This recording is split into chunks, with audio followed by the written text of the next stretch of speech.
Hello, everyone, and welcome to Homework. I'm Tori Johnson in New York. There are more than 15 million people in this country who are making money through direct sales. They're selling everything from cosmetics and clothing to gourmet food, gardening supplies, and toys. Some people get into direct sales with a specific goal in mind. Maybe it's saving for the holidays or planning for a vacation. Others do it to generate a few $100s a month to contribute to the household budget. No matter what your motives, we'll tell you everything you need to know to decide if direct sales is right for you and how to get started today.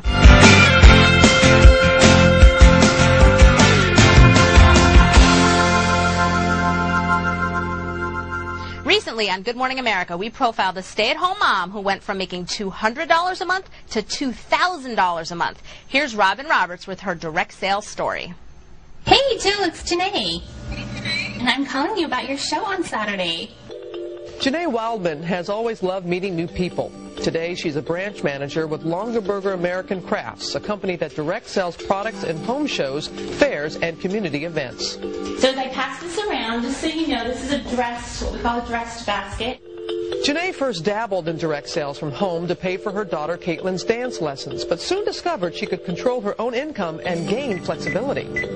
I would go out one night a week or so and come home with $100 in my pocket or maybe even $200 in my pocket. And I thought to myself, could I turn this into something more? And she did turn it into more. From working just a few hours a week and earning $200 a month to now devoting 20 hours each week and bringing home 10 times that, $2,000 a month. In that way. So the beauty of direct selling, I think, is that you are in charge of your income. You can give yourself a raise at any time you want. With this added income, she quit her job as a paralegal and now shapes her schedule around her family. The benefits are that I decide. I'm able to arrange that schedule around my family and around their activities. And it's just a way as a woman for me to be able to have my cake and eat it too. Most of my friends are usually saying, "You're so lucky your mom's home when you come home."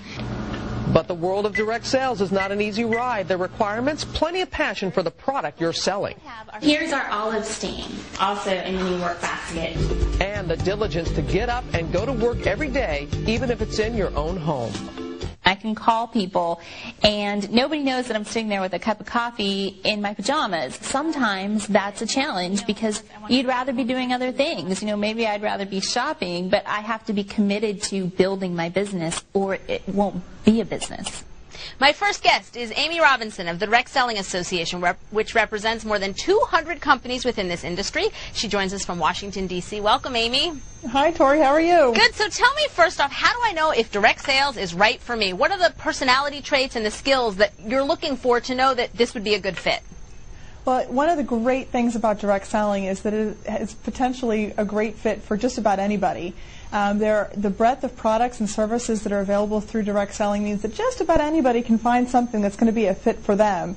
And you know, as we heard in the opening piece there, you know, finding passion for a product is really important. And frankly, a lot of people who are customers of the product start selling the product because they love those products so much and they want to get even more involved and they love to have that extra money in their pocket every month. So there are so many choices of companies that you could possibly get involved with. So what's the exact process of knowing what's right for you? How do you pick that product that you want to sell? Is it because you're potentially a customer first? So many people get involved because they're a customer first. That's absolutely true. But there are also many people who think, gee, I really need a flexible opportunity. I'm looking for a little bit of something to do in my extra time, or maybe I just need a little bit of extra spending money. So I would recommend that you check out a couple different opportunities, attend several different home parties that might be going on in your area. Find out what kind of products and services are available and see what might be a great fit for you, because one of the greatest things about direct selling is the person who is selling those products knows a lot about the products, so they're really able to help the customers find a product that's going to work for them, so that it helps ultimately to make your customers happy and really to help you achieve your goals as well. Sure. And I know generally there is a cost associated with getting started with most companies, so how much should I be prepared to spend and what should those costs cover? You know, the cost for getting started in direct selling can go anywhere from $0 up to several $100s. And really, the key that I always tell everyone is to make sure that you're getting something in return that's reasonable for what you're spending. Usually, you're going to get a sales kit for whatever the startup fee is. It might include some product samples, catalogs, order forms, and basically everything you need to get started in that business. And that varies from company to company, and you really have to evaluate what you're getting in return for that startup cost. Some of the companies also are going to provide some type of training. Could I expect training to go along with it? Absolutely. There are certainly one of the goals of someone who might recruit another person into the business is to be a mentor for that person, to help them get started in the business, to answer their questions, kind of give them that little jump start.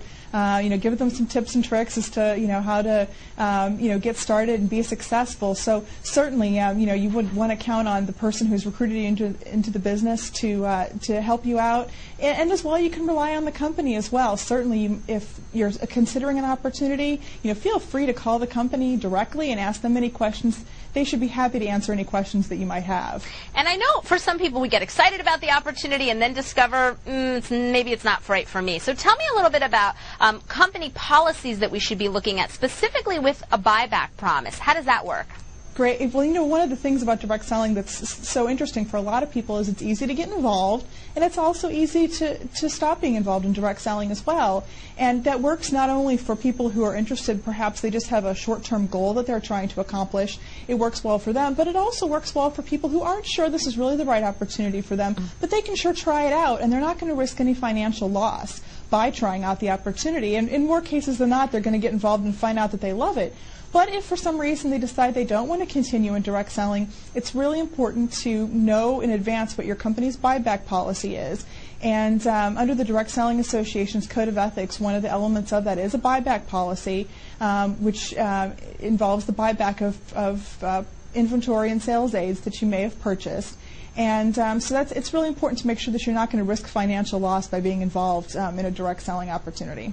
And finally, the last thing I want to ask is, if I'm still not sure about an opportunity, you say that I should be able to call a company directly, be able to ask all of the questions that I might have on my mind, attend a party, and I should be able to get those answers before I have to commit. Absolutely.